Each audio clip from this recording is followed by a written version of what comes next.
DreAllDay.com. News photographer. He heard from his editor that there was a big fire going on, big forest fire going on, and he needed to go down and take some photos of the fire. So the photographer gets over to the fire, but the smoke was so thick that he couldn't get any good shots. So he calls his editor and says, "Send me a plane so I can fly over the fire and take some good pictures." Editor says, "It'll be waiting on the runway as soon as you get there." He gets to the runway, the small rural airport, and as the editor said, there was a small plane warming up waiting for him. He hops in the plane, he yells at the pilot, "Let's go, let's go, let's go." Pilot takes off, they start flying. Photographer yells to the pilot, "I want you to fly over the north end of the fire and make 3 or 4 low-level sweeps." And the pilot turns around and says, "Well, why?" And the photographer says, "Because I'm a photographer. That's what I do, I take pictures. So fly over the north end of the fire and make 3 or 4 low-level sweeps so I can take pictures." And the pilot turns around and says, "You mean you're not the instructor?" Now today we're going to talk about, the theme is broken, and what I want to talk about is belief.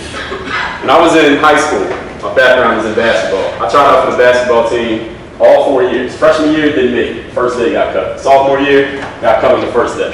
Junior year, got cut on the first day, and it was my worst of all 3. I got completely embarrassed that day in front of a crowd that was bigger than this one. And I'm talking about the non-tryout people. The girls were watching, everybody. And after that tryout, I remember through that next week, I was really considering whether or not I wanted to keep playing basketball. I was trying to recreate in my mind, what am I going to do with my life? Because obviously basketball ain't it. I got cut from the team 3 years in a row. I got completely embarrassed on the 3rd year. But during that next school year, I eventually kind of repaired my belief and started playing again. And during that year, I remember I was talking to one of my classmates. We would all always trash talk. I come from Philadelphia, and up there basketball is really serious. We would always trash talk about who's better than who, I can do this, I can do that. And one of my classmates said to me, "You know what, Dre? We all do all this smack talk, talking about what we can do, what you can do, I'm better than you, I'm better than you. But you, Dre, like, you actually believe it. You actually believe all this trash you're talking." And this is when I was a junior in high school. 5 years later, I was in the pros. Now today, talking about broken, since my background again is in basketball, I want to take the temperature of the room before I even get started. How many of you know what event is going on in basketball right now? Is everyone familiar? Everyone knows what's going on? Okay, we had NBA Finals, which is basically the championship round of basketball, for those who don't know. Now I got another question. Who here, by show of hands, thought before the series began that the Cleveland Cavaliers would win the championship? On 3 of us? Okay. Now, knowing what we do know, up to this day, we played 3 games so far. Warriors have won 2 games, Cavaliers have won 1 game. Who thinks the Cavaliers can still win the NBA championship? 3 of us, okay.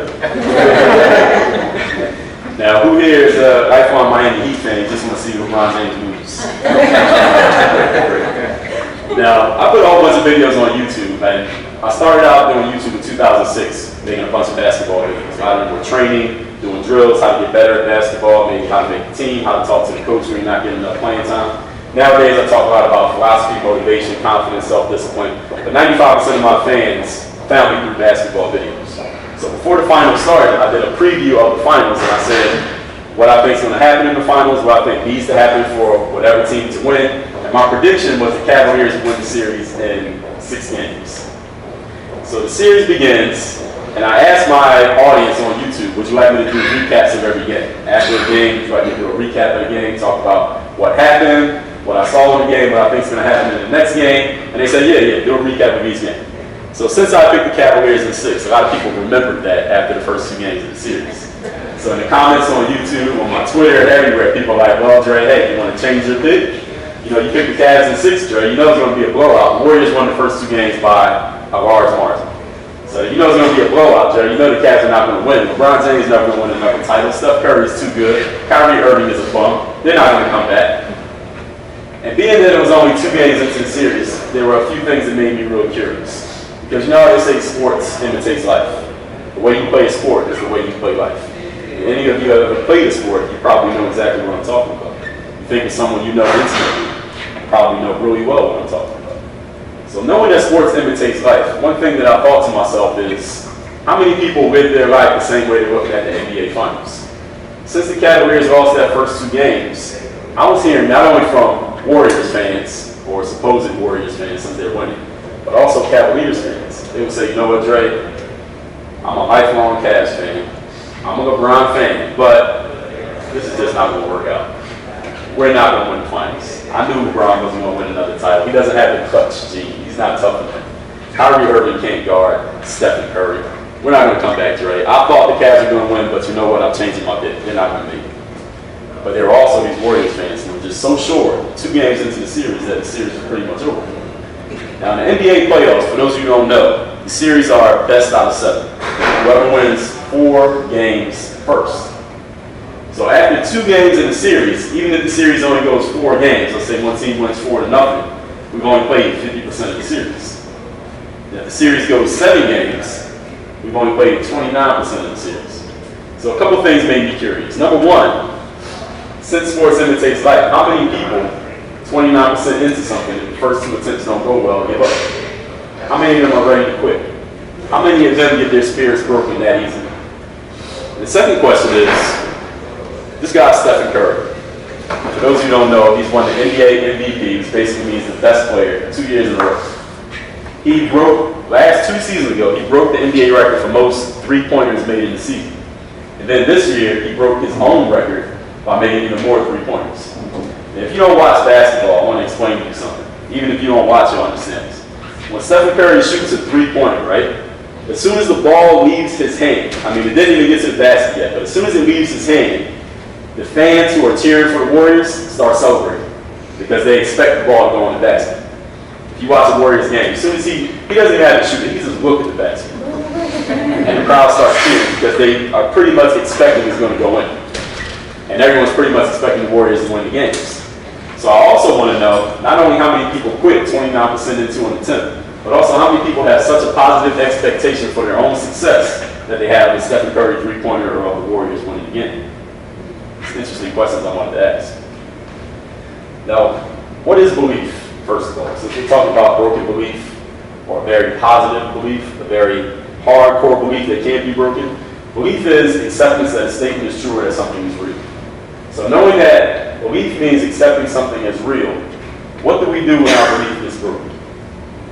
Some people's belief is strong enough that they can withstand failure after setback after setback, and still believe.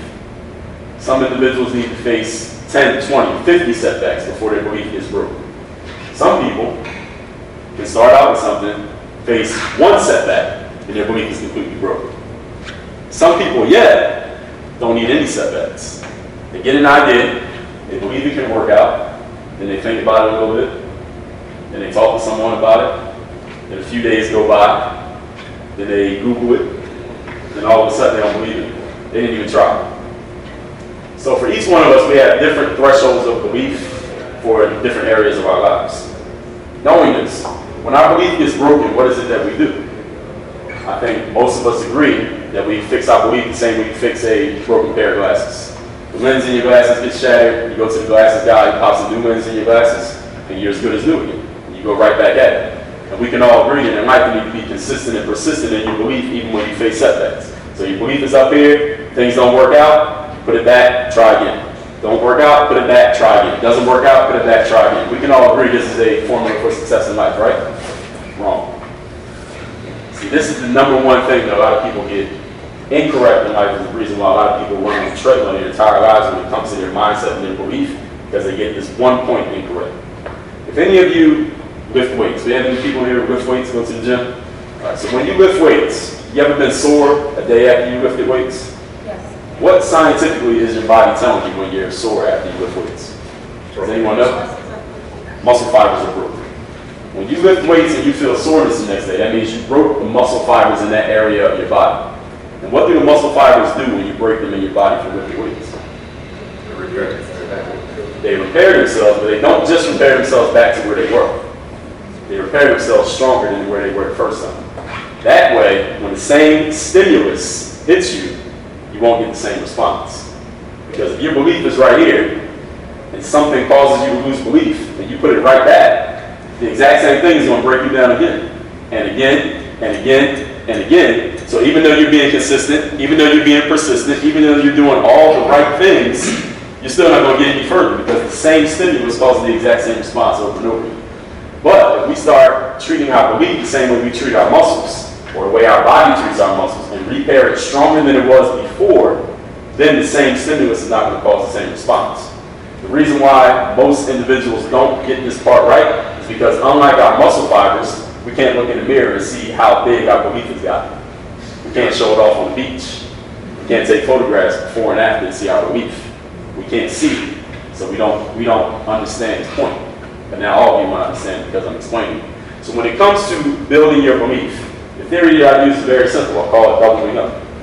You have to double up on your belief every time you face a setback so that the next time you face that exact same situation, it no longer is a setback. It doesn't slow you down. It doesn't cause you to lose belief. Now you can go right through it. You're stronger and you can get to the next level, whatever that next level may be. And there are 3 simple steps to doubling up on your belief. The first point you have to understand is that the more that we believe, the more things we'll try. When we believe things, we get enthusiastic, we get motivated. When we're motivated, we try things. The more things we try, the more things we do successfully. The more things we do successfully, the more things we get. Does that make sense? So knowing that we need to believe in order to reach success, what happens when our belief is too low? We haven't reached our success yet. When that belief is broken down, when we no longer believe, what do we do next? We have to increase the belief, put it back, but make it stronger. So how do we do that? The way I thought of it was thinking of LeBron James. After game 2 of the NBA Finals, everybody had written off the Cavaliers. They had lost by 30 points twice. The media was all over the Cavaliers. They were all over LeBron James. Warriors fans were saying this series is over. Cavaliers fans were despondent, it's over. YouTubers, if any of you have been on the internet responding to comments, you know how the YouTubers were. It was just out of control. No one thought the Cavaliers would come back. But I wondered to myself, what does LeBron James think in the morning after game 2? He's the guy on that team. The whole team is built around him. The whole world is watching him. What's his mentality? What would he think when he looked in the mirror that next morning? Is he thinking, okay, well, this ESPN analyst is talking about my legacy. I lost another finals. I'm not going to make it. Okay, we have these lifelong Cleveland fans who are saying, this series is over. We're not going to win. We might as well just throw in the towel right now. I got this Instagram influencer over here making crying Jordan memes about me, and we're not going to win another game. What am I going to do? LeBron James didn't have the benefit of throwing in the towel. He didn't have the option of not believing it. He had to look in the mirror and say, look, nobody believes in us. Everybody's writing us off. We got our ass kicked the first 2 games of this series. But you know what? I'm LeBron James. Point me to the gym, give me the ball, and everybody get the hell out of my way. Because we got a game. This is my team. This is my city. This is my situation to take care of. And they went out and won game 3. But regardless of what had happened in game 3, it was the mentality that he had to have after those first 2 setbacks. 29% into the situation. Maybe even 50% into the situation. Nothing was going right. No one expected him to win, but he had to say, you know what? I'm me. I'm taking the situation into my own hands, and I'm going to dictate the outcome instead of letting the outcome dictate the circumstances to me.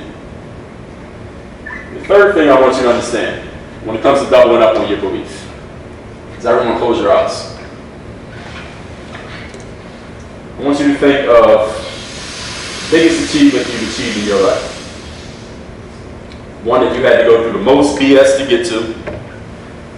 The one that nobody believed you would achieve. The achievement that just seemed impossible to most people when you started, but yet you accomplished it.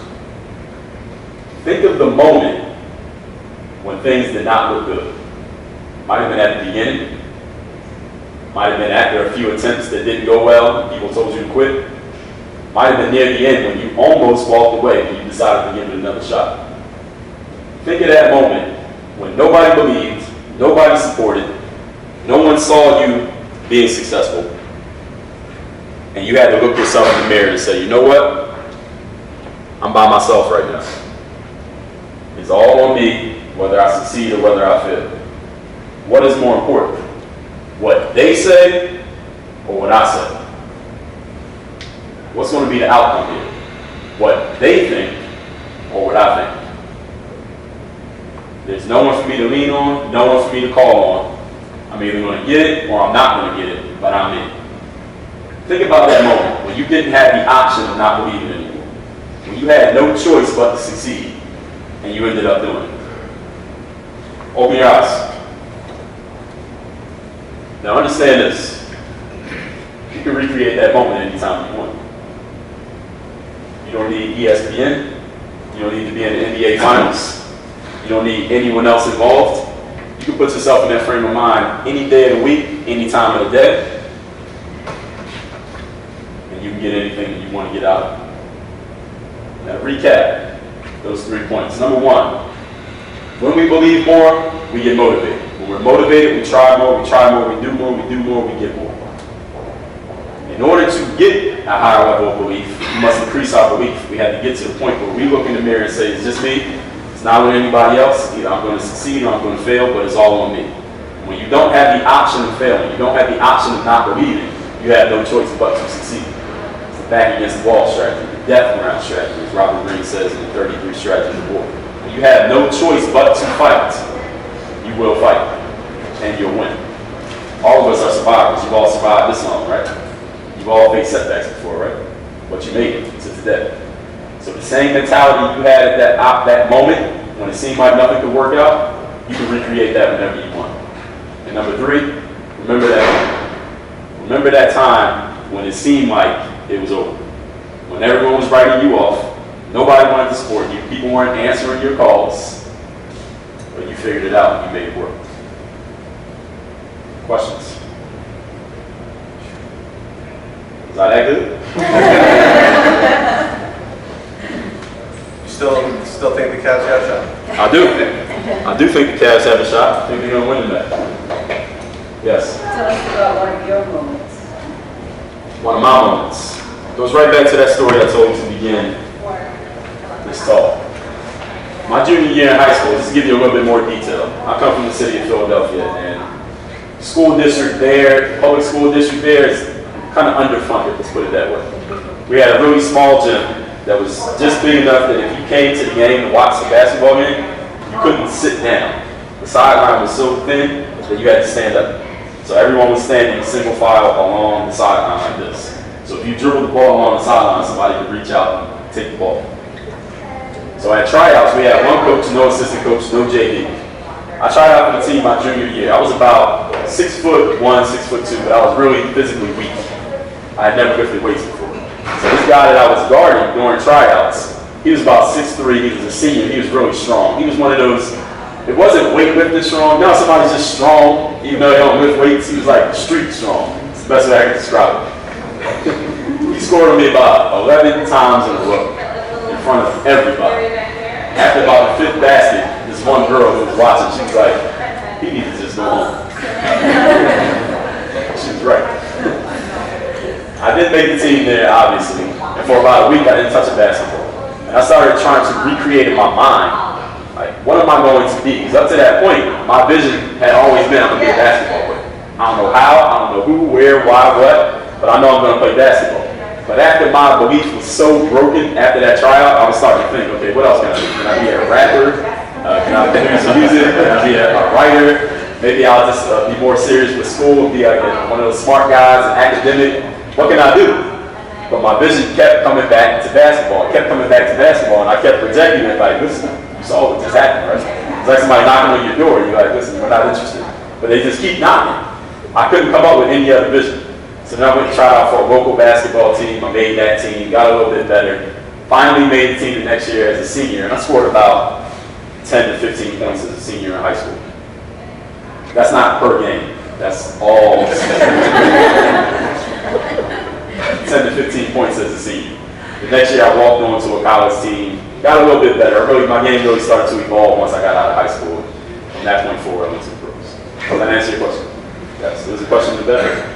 What were the 3 points again? Just a quick summary. 3 points. Number 1 is that when you believe more, you get motivated. Motivation leads to action. The more you act, the more results you get. In order to get that belief, since we all agree to that, right? In order to get that belief, you have to increase that belief. You have to put yourself in the same frame of mind that LeBron James would be in. When everyone's writing you off, you have no one supporting you, no one expecting you to succeed. But you say to yourself, you know what, it's me, I know I've done this before, I know I can do this. And then, step 3, you put yourself in the same frame of mind you were in when you were in that same situation. Remember when you didn't have the option of failing, the option of being broken, the option of not believing, and you can get it done. You've already proven it by making it this long in life. Does that answer your question? Yes. Sure. I completely agree with you, so thank you. I strongly believe that we condition the environment in which we operate in. And I think for us to have those moments where we believe in ourselves, we have to first have self-awareness and reflect internally, because it's really easy to deflect and say, it's not me, it's an external factor. But 99% of the time, you have to look internally and say, what could I have done better? What can I continue to really do better? So how do you condition yourself to always look internally first? It's a great question.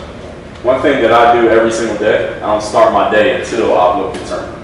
I start my day every day by looking at affirmations. Some people have a vision board or whatever it would be. I don't have a vision board. I keep everything on my phone. So I have a vision folder, a vision notebook in Evernote. So I look at that every single day, affirmations, things that I've written myself. I might take a clip out of a book that I like, take a screenshot of a tweet that I like, anything that gets me motivated, anything that gets me thinking of my goals, anything that gets me thinking confidently, boldly, towards what I want to do for that day. I don't start my day until I charge my mind up.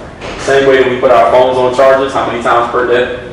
How many times per day do we purposely charge our mind up? It's a question that I ask my audiences all the time. If you're charging your phone 3 or 4 times a day, but you never purposely charge your mind, I think you got things out of balance. Which one is more valuable? You get a million phones with your mind. You can't get a mind with a phone. So what I do is start my day every day that way, first 10 minutes and the last 10 minutes before I go to sleep, the exact same thing. Does that answer? Absolutely. Other questions? Yes. I totally get what you're saying too, because I'll tell like a little quick story. I was trying to get my real estate license when I lived in Ohio for a while. Was nervous to get them, didn't get the real estate license, didn't take the actual state test. I went ahead and said that, you know what, I'm really going to make this happen for myself, because this is one of my personal goals that I want to be able to meet at 30. So I went ahead and actually studied for the test, and then I don't know if I had ADHD, what was going on, but I just could not sit down and study for the test. So I went to talk to my therapist about it, and I was like, I can't do this. She's like, you can do anything that you put your mind to. She's like, how about this? If you just put a little bit of work towards it every single day, even if it's 5 minutes, you can say that I studied for 5 minutes, so I did technically study. So I was like, okay, that makes sense. So I did that, ended up taking the test, was nervous. And my results was, I missed the question on each part by 1 question. And I really could not believe by 1 question. I wanted to flip tables. But long story short, it rebuilt me. It showed me that I did have it in me to be able to pass. That I just really needed to focus on what areas that I needed to develop and actually go back stronger and make it happen. And that's what happens. I actually when I actually looked at the areas that I was struggling in, studied in those areas, went back another week to take the test and aced it with no problem. But it is always about your mindset that you do have. If you really truly believe that you can do something, you really can do it. You just have to put your mind to it and realize that you really do have nothing but yourself. I know that now because I come from a big support system in Ohio to come in here for 6 months and I have nobody but myself. So at times I have to look in the mirror in the morning and say that, Justin, you can do this. You just got to get out and believe in yourself and make it happen. So I really believe what you're saying. Good talk. Right. So as Justin said, one thing, I'll get to you in 1 second. One thing Justin said, he didn't have a choice. You're down here, you came here knowing no one pretty much. Yeah, no one. You had no choice but to find a way to succeed. Yes. Another thing he said was, he was told to study for 5 minutes a day. Jim Rohn says, what is success? A few small disciplines compounded over time. And what is failure? A few errors in judgment repeated over time. So those few small disciplines equal you getting what it is you want, right? Right. Exactly. So, Thank you for sharing your story. thank you. I want to ask, what is the line between self-centered arrogance and confidence, It's an or excellent question. healthy audacity? There is no line. What you have to understand is, I recently did a TED Talk on this exact topic, but the video's not out yet. But what you have to understand is that there's no such thing as too much confidence. See, too much is a relative term. Arrogance is a relative term. Cockiness is a relative term. See, you can only be arrogant to me if I feel like your confidence is so high that I can fathom being as confident as you are. But if my confidence is equal to yours, then I don't have a problem with you. I can't call you arrogant. I don't think Donald Trump said Kobe Bryant is cocky. Can we agree? So when your confidence is at a certain level, the only time you feel threatened by another person's confidence is if theirs is at a level that you couldn't even possibly get to. So what we do when we see someone who believes in themselves at a level that's so much higher than ours, we have two choices. We either A, do the work to pull ours up there. This takes a whole lot of time, effort, and energy. Or we can do something much easier. Say this person's cocky, this person's arrogant, they think they're all that, they think they're better than everybody else. And that slowly, at least in our minds, pulls them back down to our level. So now we feel like we have some connection. As human beings are social creatures. So we want to feel like we're connected to other people. So when we see someone who's so far away from us, we got two choices to close that gap. Most people take the easy route. Does that make sense? Yes? You use the term double up, Yes. and it's a basketball term, correct? Me, if you wanted to be. Well, I played professional tennis, and when I was in my stages of training, I had a tennis coach that was also a basketball coach, and he used the term double up. And he'd always teach us, if you lose a point, don't let them double up on you. Really bear down so that they don't get 2 points in a row. And if you get a point, you want to double up and get another point. So just train my mind to always be doing that doubling up, and like you said, instead of just fixing it, you go a little step higher. Exactly. Building momentum. Yeah. So momentum works both ways, positively and negatively. You have one positive building another positive. You do it enough times, especially in competition. Yeah. The goal is you break the will of your opponent. The goal is not just to beat your opponent. The goal is to break their will so they don't want to play you. Because if you beat them, they're going to come back the next day. It's the same thing with belief. You beat them, they come back. Beat them, they come back. If you break somebody's will, you break their spirit, then it's over. But again, that's in sports. Yeah. I don't know, maybe in life you might want to do that too. In business, maybe. Any other questions? Don't be shy. Yes. I just want to comment, there's a 30 for 30 on ESPN on Cleveland, and it's called Believeland, because they haven't won an NFL championship since 1964. They haven't won a World Series since 1948. But they keep making this get to the brink and then lose it. And the Cavaliers have never won. So, but the fans, the point of the show is the fans just keep pounding, believing in their team, and sort of strikes a chord with what you're saying. They just never give up. And no, I did see that one. If anybody can watch that, it's the same thing you're talking about. You never give up. Yeah, I didn't see that one yet, but I guess they doubled up on bringing LeBron back to Cleveland. I hope they do it, but history doesn't favor them at this point. Well, you know what? That's the people on YouTube said. Yeah. It's almost like Ali against Form.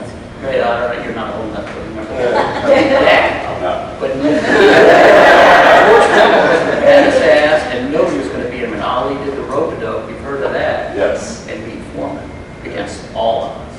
Yep, exactly. Those are the things we remember. Yep. When people go against the odds. Yep. Anyone else? Yes. How do you know you have the right belief, the right goal, the right vision? How do you know if you have the right, which one? Well, I guess pretty much right belief. The right belief? Yeah. What belief leads to is motivation. Motivation leads to action. So are you taking the actions that you want to be taking? Are you taking enough of those actions?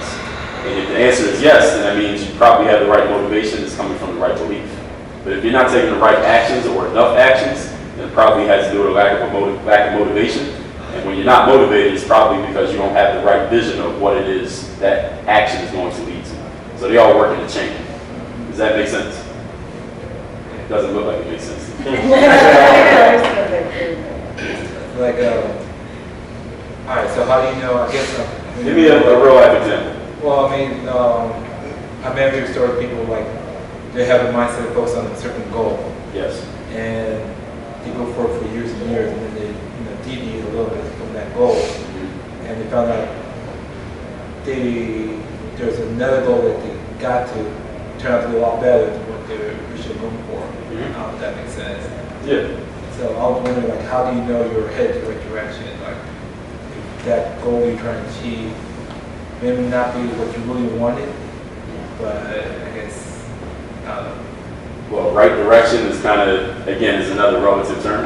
right. It really depends on where you want to go. Are you clear on what it is that you want? And when you're taking the actions to get there, it's hard to put in, it's not a black and white thing. It's like, how do you feel? How do you feel when you're going towards this goal? Are you excited to get up in the morning to do the work? How far are you from the goal? And how excited can you stay when you're this far away from the goal? See, we all get excited when we're this close. When we're this far, are you still motivated? Are you still excited to get up? When you have a day where everything goes wrong, are you still excited to get up the next day? That's when I think you're in the right work. Other people may feel differently, but that's how I feel about being in the right work, doing the right thing. Now, as far as it being the right goal, that's really only one person can decide that for themselves. I can't really say for another person. Does that help a little bit? Yeah. Okay. Yes? As you can see, I have some experience. I'm not old, I'm sure. What's the definition of insanity? Right? It's doing the same thing over and over again and not being successful. So one of the things I've learned over time is you have to change yourself. You can't change other people. So if you're doing something and you fail at it, to a few points that you made, you have to look inside and change the way you're doing something. Take the next step, double up, various other things. So one of the important things I've always found is if something's not working, look inside and what can you do to make it happen, not what can somebody else do to make it happen. Absolutely. I was listening to a podcast by this guy named Michael Hyatt. You may be familiar with Michael Hyatt. It's a podcast called This Is Your Life. One of the things he talks about is he was sitting with, I believe, his therapist or his coach, his mentor. He would complain about all his coworkers and his business partners, how this person messed up, that person messed up. And she would listen to him talk, and then she would pause and say, well, Michael, what was the failure in your leadership? What was it that you did wrong? She would never talk about the other people, never talk about the situation. She would always bring it right back to Michael, and he would have to look inside of himself. Going right to your point. So thank you for that. Any other questions? Yes? So actually, what do you do now professionally? I know you are Toastmaster president down in Miami, so it's a lot of these speaking engagements. Yeah, I'm a president in Miami Beach Toastmasters until July 1st, so we're changing officers on July 1st. Other than that, I do professional speaking. I do a lot of stuff online. So I'm on YouTube, I do Periscope, I do all the social medias, I do a lot of online programs and courses. I do coaching and consulting. I got podcasts. Pretty much do everything. I do a lot. And if you want to book him, see me. If you want to book me, see her. Yes. So you talk about the chain, you say belief leads to motivation. Yes. But I think there's a lot of times that you may not feel motivated, but there's a certain level of discipline or commitment to it, regardless of whether or not you feel motivated. So where do you think discipline fits in on your chain? Because I think that there's a certain virtue to disciplining yourself to something that also then creates more belief in what you're doing as well. Absolutely. I think in order to take any action, there has to be some level of motivation. Everyone here had some level of motivation to come here today. Something you wanted to get out of this. Maybe you just wanted to come to this comfortable space and this makes you feel relaxed. Maybe you wanted to hear the speaker. Maybe you wanted free food. Maybe you wanted to see somebody. There's something that leads, every action is driven by some level of motivation.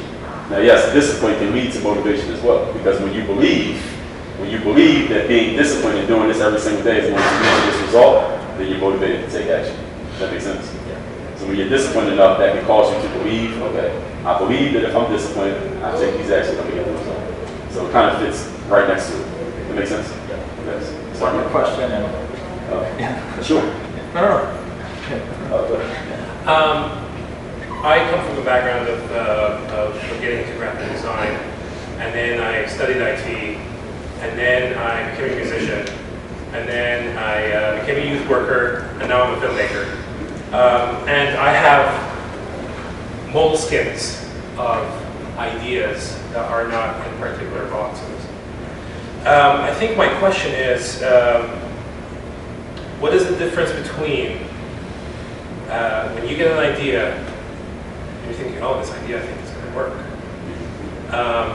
and is it a kind of a defeat or a failure, or like, no, that's actually not what I believe in, and then another idea comes in, or another idea comes in and like, actually that's a much better idea.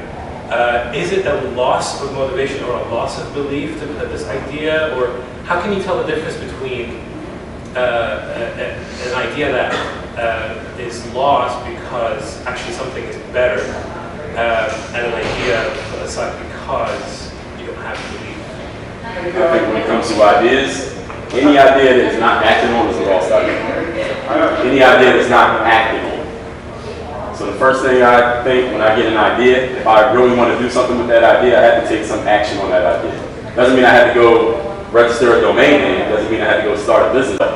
Compound on that idea. There's a guy with a podcast named James Altucher. Maybe you're familiar with James Altucher. One thing he talks about with his ideas is every time he gets an idea and he thinks it's a good one, he comes up with 5 ideas that can make that idea actually happen. Because what it does is get your brain thinking about that idea. Now it's consciously on the idea, and then maybe you get buried into your subconscious. Eventually it will come back to you with something even better for it. But if you don't do anything with an idea, it's just an idea is just out there on the ether, it's not worth anything because you didn't do anything with it. So I don't think it really has anything to do with your belief or what you think might be a better idea. Because ideas are a dime a dozen. I mean, you come up with as many ideas as you can. And one great thing I've found is that when you're trying something that's not working out over and over again, think of an idea as the exact opposite of it.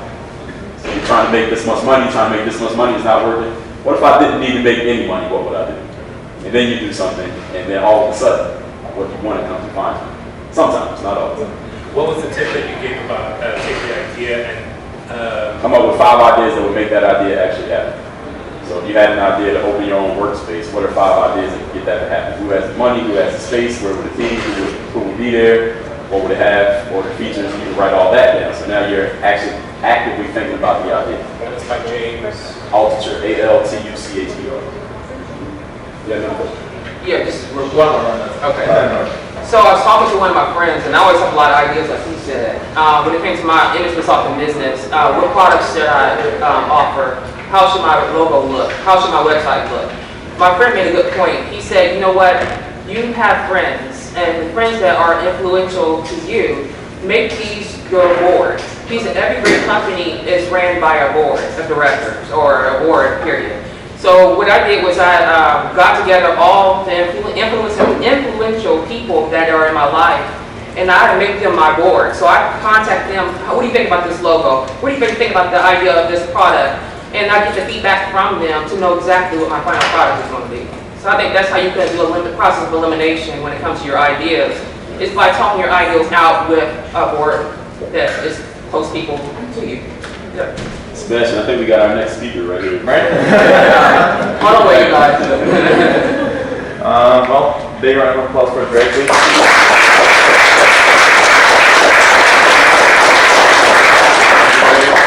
Pleasure and gold hats, right? Yeah, let's bring I'm a basketball fan. What's that? Group selfie? Okay. What? Group selfie? Oh, yeah, sure. Let's do a selfie with Can we get everyone from here? You got a lot of arms, right? So you got Yeah, he's got the long way. You gotta do more than one this side. Yeah. All right. Everyone smile. Then take it. One more.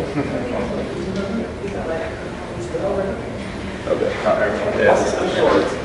Everyone on this side, smile. Feel like a. Is it taking? Yeah, there. All right, great. Cool. Perfect. Thank you, Dre. Appreciate it.